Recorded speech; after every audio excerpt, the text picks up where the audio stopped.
Bishem Yeshua HaMashiach. Salam damai sejahtera dalam kasihnya Tuhan Yesus Kristus. Ya, luar biasa Tuhan, 3 minggu saya harus benar-benar merasakan aduh sakit itu nggak enak gitu loh ya. Mau makan ya nggak enak, mau ini nggak enak, aduh pokoknya nggak enak semua rasanya. Tuh saya cuma bilang, Tuhan ini gimana ini Tuhan, saya kok seperti ini Tuhan gitu ya.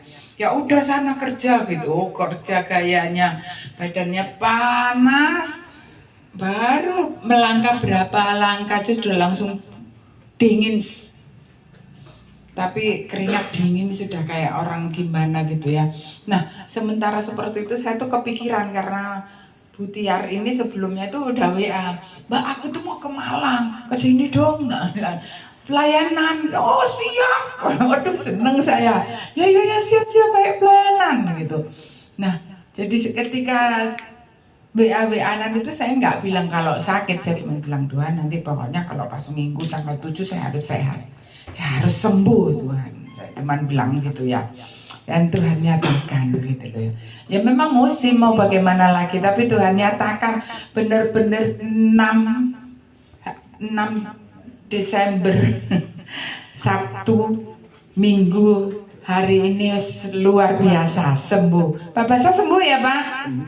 Amin. Mbak Retno semua ya, Rafa senengnya semua sehat diberkati Tuhan ya. Luar biasanya Tuhan Yesus. Ya ini malam ini buat saya istimewa karena nostalgia dengan Bapak Ibu Edo ini ya, karena kami dari muda kenalnya, jadi luar biasa ketemu, malah luar biasa pelayanan. Tadi diceritani sama Bu Tiar ini pelayanan di Papua, saya itu sampai dulu ini udah sampai ngiris daging itu untung aja iris tanganku dewi sampai sebegitunya ya pelayanan di pedalaman. Tapi luar biasa ya. Ayo Mbak Tiar kesaksian pelayanan yuk. Ayo kesaksian untuk jemaat jadi berkat. Amin. Haleluya, haleluya. Puji Tuhan. Shalom. Puji nama Tuhan. Mungkin ada yang kemarin ada yang belum kenal. Ya kami dari Bandung. Memang sengaja datang ke tempat ini. Kami sungguh luar biasa. Itu Tuhan tuh baik. Karena pada saat tanggal 5, tanggal 6 ya, tanggal 6 kami ada undangan nikah anaknya teman di Malang. Karena kami saya tahun 96 sampai tahun 2000 itu di Malang. Kalau suami tahun 91 sampai tahun 2000 itu di Malang. Itu jadi sekalian udahlah nostalgia. Terus begitu saya ada undangan itu, senang sekali. Ya udahlah, saya langsung telepon Mbak Esti. Ya udahlah kesini Mbak. Ya udah saya sampai di tempat ini dengan sehat. Haleluya. Ya bertemu dengan saudara-saudara sekalian. Ya memang sebelum dari Bandung kami itu hampir 14 tahun di Papua. Jadi saya di Papua itu melayani khusus anak-anak. Itu khusus anak-anak yang kecil-kecil dari mulai 2 tahun sampai dengan SMA, bahkan ada yang lebih. Di sana banyak sekali yang kami dapatkan karena selama ini saya mengikuti orang tua dari Bapak Iguan waktu saya masih gadis, waktu belum nikah, belum ketemu dengan si ganteng Bapak Sitorus. Itu saya ikut pelayanan waktu itu di Surabaya, di Duku Kupang Timur. Jadi di situ tadinya awalnya saya tidak pernah pelayanan, begitu saya mengikuti ibu, tante itu saya di Surabaya itu hampir tiap hari saya mengikuti beliau. Karena apa? Ya kadang-kadang setiap hari tuh, ayo Mbak, bungkusin nasi gitu, bungkusin nasi. Terus kita keliling malam-malam jam 9, jam 10, nanti cari makan jam 12, jam 1 cari makan. Itu jadi saya terbiasa waktu itu. Lama awalnya kan aduh apa sih gitu. Jadi malam pergi kita ngelayani orang-orang apa sih di Jawa Timur tuh kayak apa di Surabaya bambung-bambung gitu kita bagiin berkat itu. Ya Tantar ini sungguh luar biasa. Jadi disitulah saya nggak perlu saya diajari kamu harus ini, kamu harus ini, kamu harus ini, tidak. Tapi dari situ saya mengambil hikmahnya. Dan pada saat saya nikah, terus saya ke Papua, di situ saya gini, wah apa yang saya harus perbuat, Tuhan. Akhirnya di situ pada saat saya pertama kali tiba di Papua, ketemu anak-anak yang tidak bersekolah.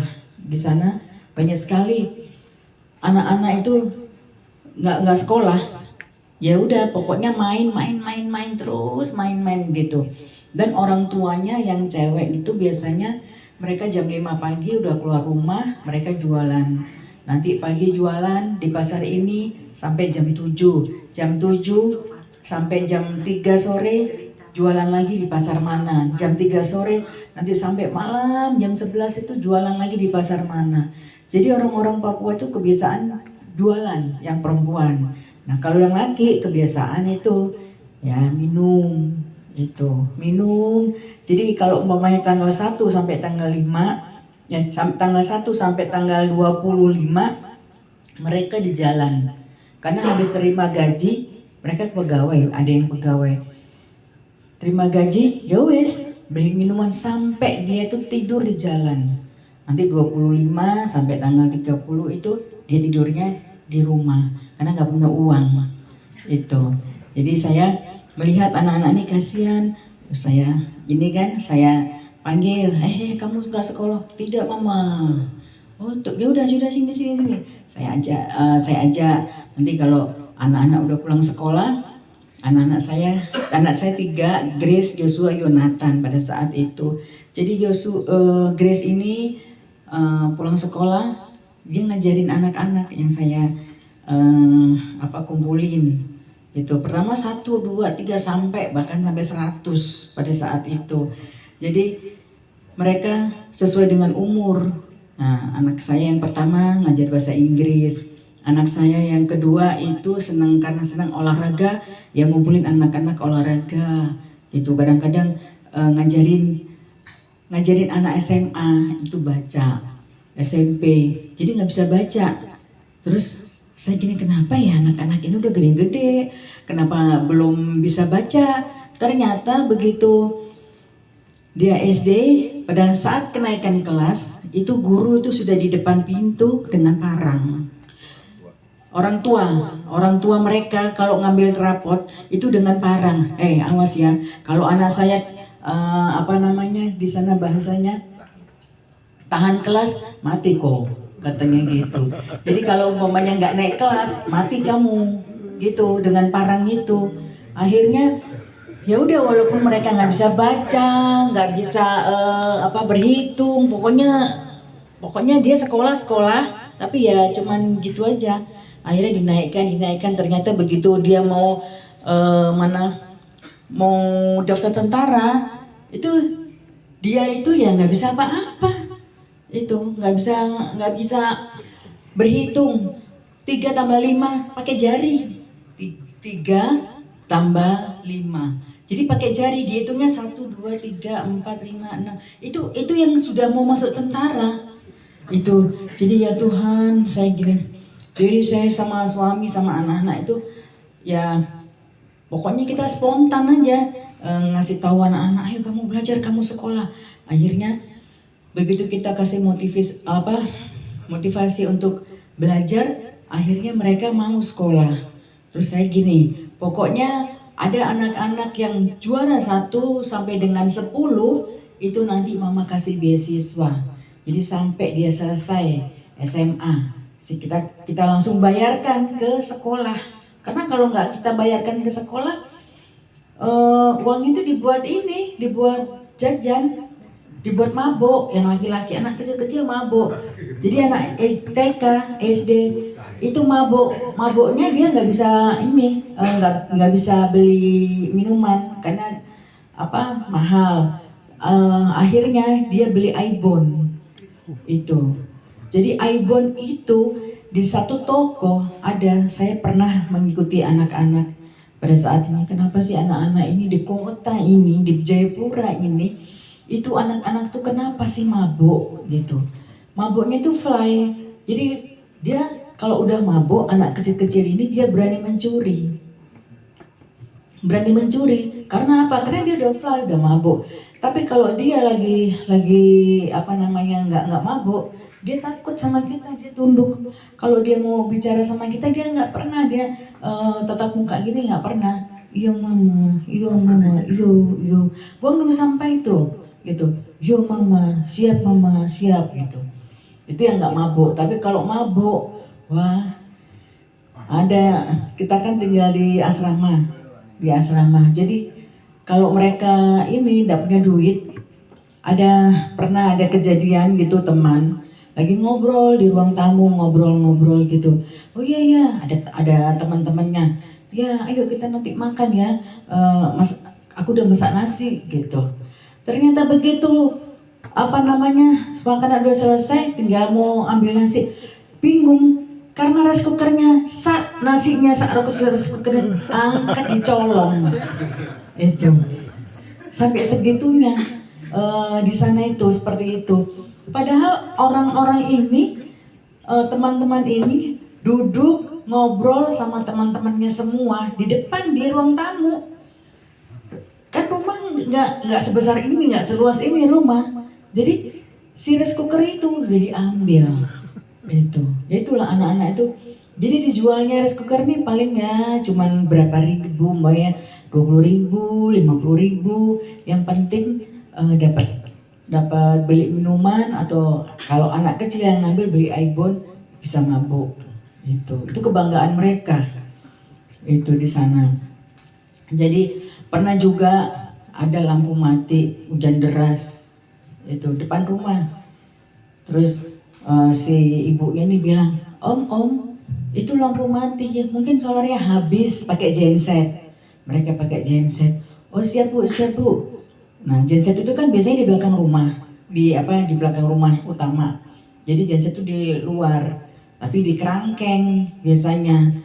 Ternyata begitu si om ini ngambil jerigen untuk mau ngisi genset ini, Bu, gensetnya nggak ada bu, katanya. Loh kemana om? Hilang. Jadi genset itu dicuri dalam keadaan hujan deras, mati lampu. Pada saat itu mungkin kan lampu nyala di rumah. Begitu langsung mungkin dibawa lari sama yang nyolong ini. Sampai detik ini nggak tahu siapa yang nyolong itu. Jadi terus akhirnya kita udah deket sama anak-anak, ya kita ajarin anak-anak itu. Jadi anak-anak saya pulang sekolah itu makan dulu. Jadi saya masak ya persis kayak apa yang sudah ditanamkan sama tante, sama mama Mas Yuan, ditanamkan kita. Ini loh, nggak saya diajarin, cuman saya ngikutin aja. Akhirnya saya ngikut masak. Tangan dua ini, satu kompor ini, satu ini wajahnya segede gaban. Ya udah ngadon sampai untuk 100 orang kan pasti banyak gitu. Jadi kalau untuk 100 orang tuh bisa 3 termos yang 20 kilo sama rice cooker itu 4 itu udah penuh semua. Jadi makanya memang segunung-gunung gitu. Itu makanya mereka kuat. Itu di sana seperti itu kami. Jadi begitu kami melayani terus sama anak-anak itu, puji Tuhan, anak-anak yang kami layani dari kecil sampai besar itu mereka saling berlomba supaya apa? Oh iya ya, sapu mama ini nggak mau sekolahin mereka gitu. Karena gimana? Cuman jualannya itu kalau ke pasar kangkung berapa ikat, hanya gitu ditumpuk-tumpuk. Nanti cabai kecil rawit itu nggak ada sekilo, itu ditumpuk jualannya. Jadi jualannya nih tumpuk, paling berapa biji 15.000, berapa biji 15.000 sampai berapa tumpuk gitu. Jadi memang mahal di sana, mahal banget. Ikan juga mahal. Satu ikan mujair itu 250.000 di sana. Jadi kalau teman-teman atau ada tamu kalau datang itu gini, ayo. Kalau karena kita udah biasa menjamu tamu, terus ayo. Terus begitu giliran, udah aku aja lah mbak yang bayar, gak usah aku aja gitu. Terus tamunya yang bayar, terus dia bilang, waduh, ini benar-benar mujair termahal di dunia, 250.000 satu ekor. Itu yang udah matang, yang dibakar. Itu pun nggak sampai setengah kilo, nggak nyampe mujair itu. Nah, ya kita bersyukur di sini ya, berlimpah-limpah di sini. Jadi ya kami juga nggak pernah sedih, nggak pernah aduh gimana ya itu. Cuman pertama-tama memang tahun 2006 kami nyampe di Jayapura itu. Kemarin saya ngobrol sama siapa yang di gereja di Blitar ya Mbak. Iya saya kerja di PLTD katanya. Oh iya Pak, iya bener kan, pernah di Papua, katanya di Jayapura 4 tahun yang followersnya Pak Sitorus ini. Sampai ditunggu karena Pak Sitorus ini habis khotbah ngejum gereja, ditunggu-tunggu mau ngobrol nggak jadi. Nah terus baru ngobrol sama saya, ternyata Bapak itu kerjanya di PLTD. Bener kan Mbak? Ya bener kan Pak? Di pernah di Jayapura kan? Iya Bu. Jadi lampu listrik itu kalau pagi sampai dengan jam 6 sore itu nyala. Tapi kalau jam 6 sore sampai pagi yang jam 6 itu mati. Jadi anak saya terutama yang kecil itu, ayolah Ma, di sini mati lampu terus. Kalau di rumahnya Opung di Jakarta, neneknya nggak pernah mati lampu katanya. Jadi di sini tuh mati lampu, nggak pernah belajar. Akhirnya begitu kalau mati lampu jam 6 sampai dia mau belajar, saya pergi ke kantor. Karena di kantor kan pakai genset. Jadi anak-anak belajar di kantor. Itu semua anak-anak 3 ini belajar di kantor, bawa buku, otong-otong gitu, diotong ke mana? Ke kantor. Itu nanti kalau udah waktunya udah capek anak-anak belajar, pokoknya belajar apa aja yang penting mau pelajarannya sampai itu, tapi kalau ada PR-nya dikerjain dulu. Karena lampu mati di situ. Kami benar-benar tapi bersyukur pada saat itu, kami bersyukur. Cuman anak yang kecil ini aja yang bingung gitu, dia bingung kenapa sih Ma kok mati lampu katanya. Nah memang ternyata di daerah waktu itu tahun 2006 di Jayapura, di mana-mana seluruh Papua itu seperti itu. Jadi gantian itu, kadang-kadang momennya serentak 5 jam mati. Karena menghemat bahan bakar di sana. Tapi saat ini puji Tuhan kita udah hampir 14 tahun. Waktu tahun keberapa itu tidak pernah mati. Gitu. Jadi anak-anak sukacita. Terus dari mulai dia SD, anak kami SD itu sampai dengan SMA itu di Papua. Jadi terus kami bawa. Nah sekarang anak-anak juga udah puji Tuhan udah nggak perlu diotong-otong lagi sama saya.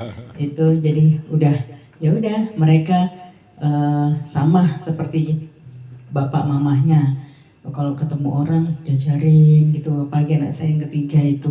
Apalagi waktu COVID itu anak saya ini SMA-nya waktu itu dia memutuskan untuk SMA di Krida, di asrama itu. Nah pada saat COVID itu kan dia 1,5 tahun hanya sekolah di situ, terus abis itu kan anak-anak dipulangkan, udah nggak ada sekolah lagi kan, daring gitu. Jadi di situ dia ambil kesempatan, dia ambil ruang guru dia mengajar matematika karena dia suka matematika, dia ngajar matematika, lumayan mah, dapat uang mah. Jadi 80.000 orang itu bayar apa ya privat gitu, nanti 50.000 ke dia, 30.000 ke ruang guru katanya gitu. Jadi lumayan mah, ini kita mumpung nggak sekolah. Padahal sekolah dia, cuman karena sekolahnya itu kan nggak apa sih, nggak perlu full, ya sampai siang. Jadi sore dia ngajar itu. Nah untuk anak-anak itu saya mengikuti tante gitu. Saya nggak perlu diajari, saya nggak perlu kamu harus ini. Jadi anak-anak mengikuti kami juga, nggak perlu diajarin. Mereka melihat sosok orang tua saya begini. Jadi anak saya sampai sekarang itu ya di asramanya, sekarang kan di asrama anak saya ya itu bantu gitu. Jadi ya puji nama Tuhan. Kalau saya cerita Papua tuh nggak habis-habis karena setiap hari saya mengalami yang baiknya, mengalami yang memang benar-benar apa sih namanya, ya kan tahu sendiri Papua itu kalau dibilang aman, nggak aman ya nggak aman, karena memang tiba-tiba meledak ya. Pernah saya juga ini terakhir saya pernah ke pasar, terus ada memang ini mabuk, terus ini anak ini mabuk, udah penjahat pokoknya, dia udah ini malaki semua orang yang lewat, malakin toko-toko, terus dia dilarang sama adalah masyarakat nggak boleh kamu ini malaki, dia nggak terima, akhirnya dia nembak, ternyata si ini langsung laporan polisi, tembak-tembakan akhirnya. Nah pada saat itu saya habis ngantar anak kan saya ke pasar. Nah pulang dari pasar tuh pas di depan saya gini ditembak-tembakan. Jadi di dekat sekolah Yapis itu, jadi anak-anak itu orang tua bilang, Mbak di mana? Karena kan kalau kata orang saya ini apa sih sama anak-anak Papua tuh dekat gitu, jadi bisa gitu ngasih tahu mereka, bisa gitu. Tapi kan ini kan saya juga nggak kenal juga, Mbak, saya di recording. Kenapa? Saya soalnya waktu mau jalan melintas, terus ada tembak-tembakan, saya balik arah.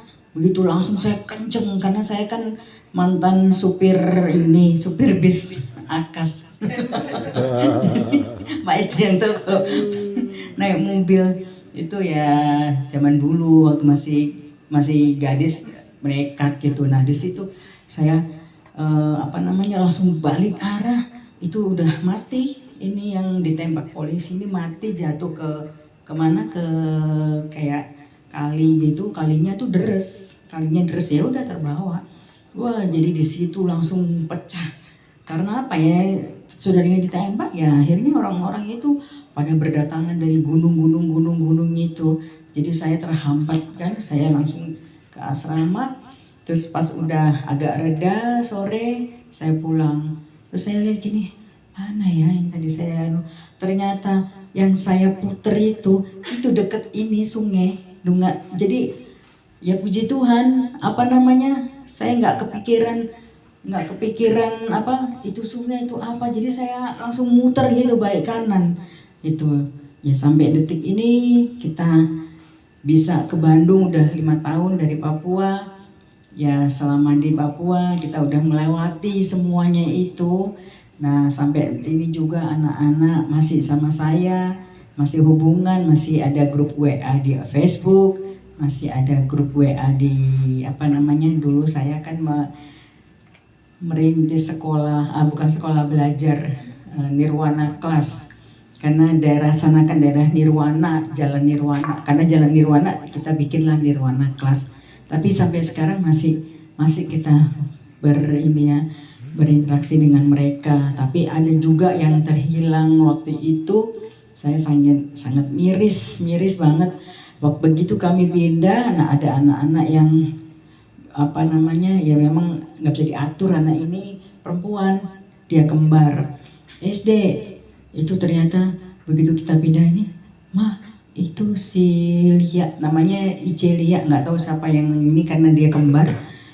Ini mah baru melahirkan katanya, gitu. Ya Tuhan, padahal ini baru dia mau ke SMP melahirkan. Bilang ya Tuhan Yesus, saya bilang gitu. Ya udahlah. Akhirnya pada saat itu kita selalu ini komunikasi terus. Tetap saya komunikasi sama mereka supaya mereka tidak terhilang. Memang banyak yang gitu. Si Ani melahirkan, si ini melahirkan. Tapi puji Tuhan mereka selamat, hanya anaknya aja yang nggak selamat. Karena apa? Ibu bapak di sana itu kalau anak-anak berhubungan terus mau sama mau, nah kalau mereka mau nikah itu nggak bisa sembarangan. Apalagi sama beda suku. Kalau mereka beda suku itu harus bayar denda. Dendanya itu puluhan juta, bahkan mungkin ratusan juta dendanya itu. Makanya mereka kadang mamanya orang Biak sama orang Nabire nggak bisa akan bersatu karena beda bahasa, beda suku katanya, pokoknya beda semuanya. Makanya mereka begitu ada perempuannya yang hamil tuh kadang-kadang diinjak-injak supaya mati anaknya. Tapi kadang-kadang kebablasan sampai anak sama mamahnya ini mati, meninggal karena diinjak. Supaya supaya dia nggak bertanggung jawab, supaya dia nggak bayar denda. Di sana tuh bayar denda. Cerita kalau ada kayak gitu tuh bayar denda itu. Dan kalau nggak bayar denda itu utang sampai seumur hidup tuh harus hutang. Itu katanya. Makanya yang kemarin anak-anak yang sampai melahirkan, ini SMP melahirkan, ini kuliah itu melahirkan, ini melahirkan tanpa bapak. Itu. Ya udah, melahirkan aja. Ya udah terserah. Nanti sama ini juga melahirkan. Nanti pasangan ini beda lagi gitu. Makanya kita ya kalau ada tempat untuk berdoa buat saudara-saudara kita di Papua, ya kita doakan mereka supaya mereka itu tidak seperti itu kehidupannya, dan sama dengan kita juga banyak misi-misi di sana. Itu saya juga sama suami kalau mau main ditempatkan di Papua mau lagi mau, saya bilang mau, nggak apa-apa gitu. Karena kalau kita sendiri kita mau melayani ke Papua sana kan kita harus pakai ongkos, harus berjuta-juta ongkosnya. Tapi kalau mamanya kita ditempatkan dinas di Papua kan kita malah dikasih uang sama pemerintah, sama dinas. Karena perjalanan dinas yang kita udah keluarkan itu dibayar sama pemerintah. Jadi semua apa yang pada saat itu kita ditempatkan di sini kita sukacita, nggak berat, seneng. Karena itu semua apa yang sudah Tuhan perintahkan ke suami, kamu ditempatkan di sini bersyukur, tempatkan sini bersyukur, kita bisa melayani sampai kemana-mana. Nah, itu ya sampai di sini. Ya terima kasih Bapak Ibu, saya membagikan pengalaman saya pada saat di Papua. Puji nama Tuhan, nanti doakan kami juga bisa kesini lagi. Amin. Bertemu dengan Bapak Ibu sekalian. Haleluya. Tuhan Yesus memberkati. Amin. Amin. Terima kasih Ibu Tiar untuk kesaksiannya yang